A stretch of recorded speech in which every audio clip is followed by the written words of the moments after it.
কোন কোন পশু দ্বারা কোরবানি করা জায়েজ? কোরবানির গোশত কতদিন ফ্রিজে রেখে খাওয়া যাবে? 7 নামে কোরবানি দেওয়া যাবে কিনা? কোন কোন পশু দ্বারা কোরবানি করা জায়েজ? কোন কোন পশু দ্বারা কোরবানি করা জায়েজ ভাই? এটার উত্তর হলো কোরবানি করা যাবে উট দিয়ে, যদি উটের বয়স হয় 5 বছর। কয় বছর? 5 বছর বয়সী উট। আর গরু দিয়ে কোরবানি করা যাবে, মহিষ দিয়েও করা যাবে যদি গরু মহিষের বয়স হয় 2 বছর। আর ছাগল দিয়ে, ভেড়া এবং দুম্বা দিয়ে কোরবানি করা যাবে যদি এগুলোর বয়স হয় 1 বছর। তাহলে 3 ক্যাটাগরির পশু, উট আর গরু মহিষ এবং ছাগল ভেড়া দুম্বা, এই 3 ক্যাটাগরির পশু দিয়ে কোরবানি করা জায়েজ আছে।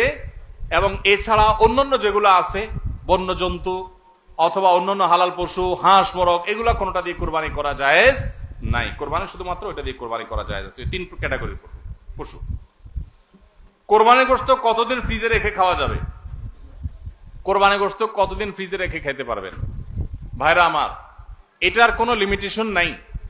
এটা নির্ভর করবে আপনার রুচির উপরে।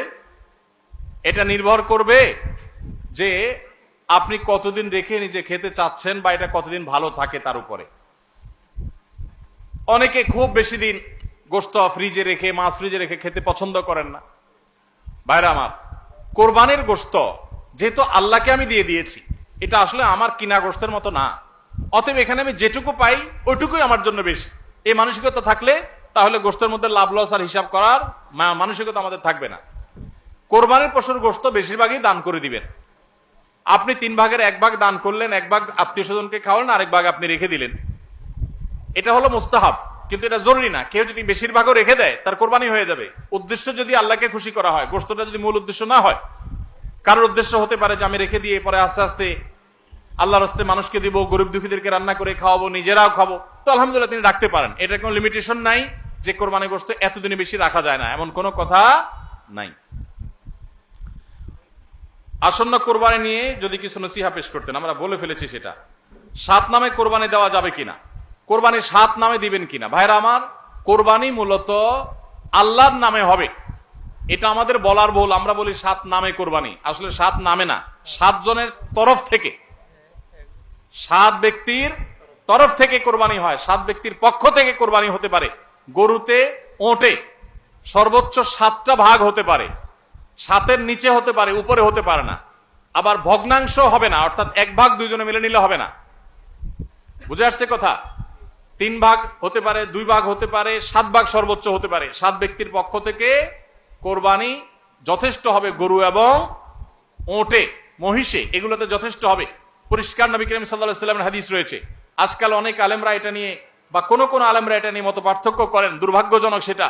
এটা নিয়ে সংখ্যাগরিষ্ঠ ইমামদের দ্বিমত নাই। আরব আজম কোন দেশে সংখ্যাগরিষ্ঠ আলেমদের কোনো দ্বিমত নাই যে গরু, ওট এগুলো 7 ব্যক্তির তরফ থেকে যথেষ্ট হবে। অভ্যাস করানোর জন্য কাউকে নফল ইবাদতের জন্য চাপ প্রয়োগ করা জায়েজ আছে কিনা? নফল ইবাদতের জন্য সাধারণ অবস্থাতে চাপ প্রয়োগ করা জায়েজ নাই, কিন্তু অধীনস্থ লোকজন, নিজের ঘরের লোকজন, তাদেরকে মৃদু চাপ দেয়া যেতে পারে, যেটা জুলুমের পর্যায়ে যাবে না। সেটা হলো দাবির জায়গা থেকে, সেটা শেখানোর জন্য, অভ্যাস করানোর জন্য অধীনস্থ নিজের পরিবারের সদস্য এরকম লোকদেরকে। তাও চাপ বলতে যেটা বুঝায় যে জবরদস্তি করলেন, কষ্ট হলো তাকে করালেন, এটা করা জায়েজ নাই, কারণ এটা ফরজ ইবাদত না। নবী করিম সাল্লাল্লাহু আলাইহি ওয়াসাল্লাম রমজানের শেষ দশকে পরিবারের লোকদেরকে ঘুম থেকে ডেকে তুলতেন ইবাদতের জন্য, নফল ইবাদতের জন্য। তো এই টাইপের পরিবারকে আপনি আহ্বান করতে পারেন, এটা কিছুটা জোরাজুরি বলা যেতে পারে বাহ্যিক অর্থে। কিন্তু চাপ প্রয়োগ বলতে জুলুম যদি বুঝায় বা জবরদস্তি যদি বুঝায়, তো অভ্যাসের জন্য জবরদস্তি করানো জায়েজ নেই, কারণ বিষয়টা নফল। পিরিয়ড অবস্থায় মুখস্থ সূরা বা কোরআনে কারীম থেকে তেলাওয়াত করা যাবে কিনা? পিরিয়ড অবস্থায় কোরআন তেলাওয়াত করার ব্যাপারে জমহুর বা সংখ্যাগরিষ্ঠ ইমামদের মত হলো মা বোনরা পিরিয়ড অবস্থায় কোরআন তেলাওয়াত করবেন না। তারা কোরআন তেলাওয়াত শুনতে পারেন, তারা ইসলামিক বই পুস্তক পড়তে পারেন, তারা অন্যান্য দ্বীনি বই, তাফসীর গ্রন্থ, হাদিস গ্রন্থ পড়তে পারেন, দোয়া দুরূদ জিকির আজকার সব করতে পারেন, কিন্তু কোরআন তেলাওয়াত তারা করবেন না, কোরআন স্পর্শ করবেন না। এটা হলো জমহুর এবং সংখ্যাগরিষ্ঠ ইমামদের মত।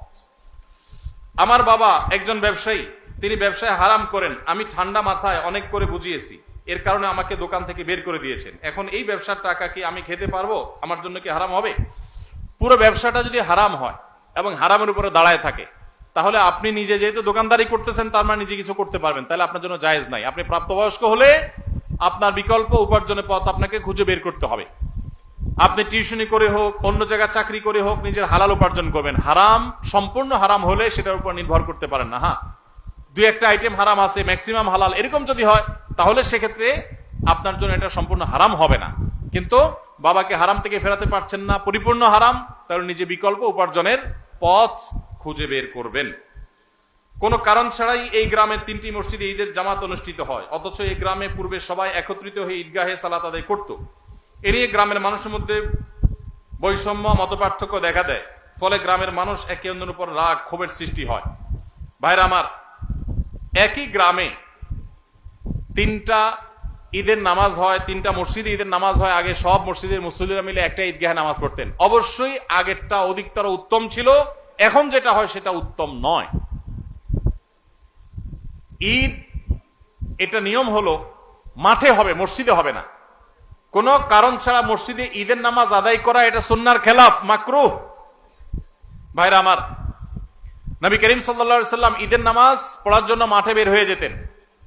আজ শহর তো শহর, গ্রামে মাঠ আছে, ঘাট আছে, চাইলেই অনেক সময় মাঠে নামাজ পড়া যায়, খোলা মাঠে নামাজ পড়া যায়, কিন্তু ওই মসজিদে নামাজ পড়েন। ঈদের আনন্দটাই তো মাঠে ময়দানে যাওয়ার মাধ্যমে।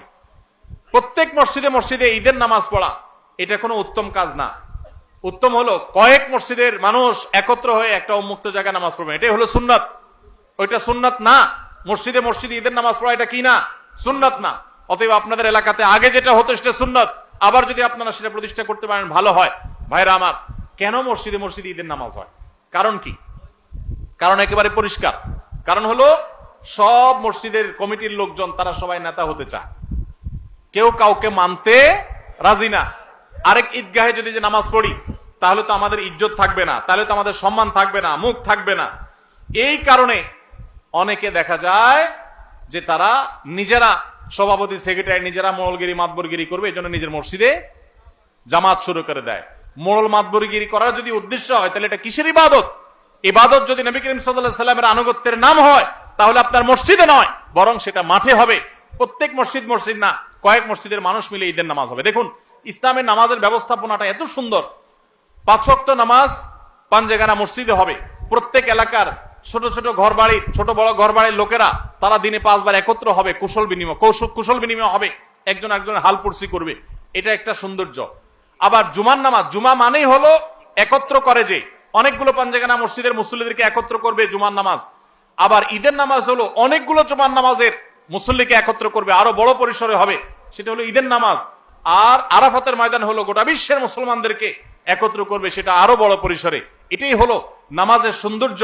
এই চেইনটা ইসলাম দিয়েছে, কিন্তু আমরা সেটাকে নষ্ট করে ফেলেছি। এই জন্য আপনাদের গ্রামে যারা 3টা মসজিদে বিভক্ত হয়েছেন তারা আবার একটা ঈদগাহে একত্র হন। আল্লাহ আপনাদেরকে সুন্নাতের উপর আসার তৌফিক দান করুন।